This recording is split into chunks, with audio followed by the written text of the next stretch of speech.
માંગી ગઈ ભ્રમણા જો આ ધૂણવાનું દેવ દેવ ધૂણવાનું ની હાચું હોય તો કોઈ દી વાણીને ધૂણતા ભાળ્યા છે આપણે? દેવ્યું એની હેરીમાં કેમ સડચ્યું નથી? શું એની હેર્યું ગંધાર્યું છે?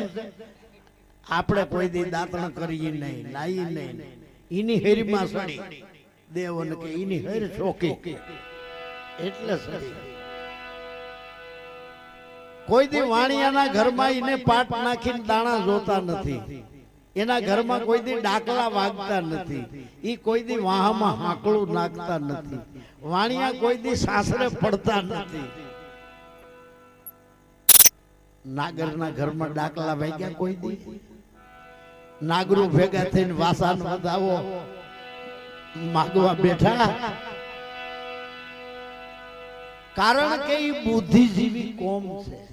આ વળગ્યું છે કે ને શ્રમજીવી, જેને પુસ્તકો હારા વાંચ્યા નથી, જેને હારા માણસનો સત્સંગ નથી. શ્રમજીવી એટલે 100-150 રૂપિયામાં આ કરોડોનો આ માનવનો દેહ હાજ સુધી અડાણે મૂકી દેવો. 100-150 ના રોજ હારો કરોડો રૂપિયાની કિંમતનો આ માનવનો દેહ હાજ સુધી અડાણે હોપી દેવો.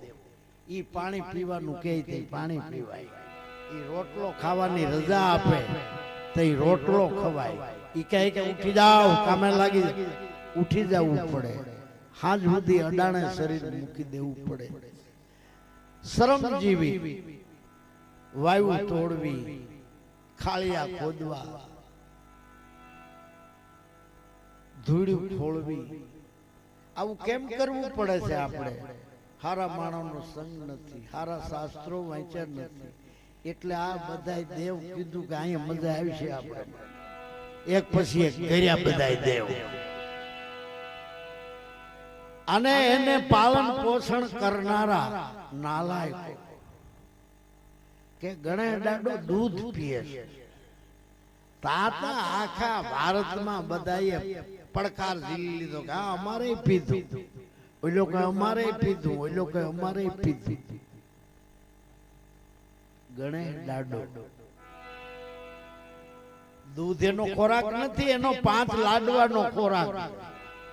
5 લાડમાંથી ભાઈડો હોય તો એક લાડવો ખાઈ જાય તો આપણે 2 કાન પકડીએ કે ભાઈ હાજી વાત. ગણેશ દાદામાં 2 મત છે.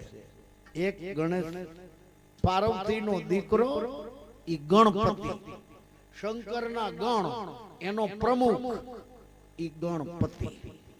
અને આપણામાં રજો ગુણ, તમો ગુણ અને સતો ગુણ, ઈ 3 ગુણનો પતિ, ઈ ગુણપતિ.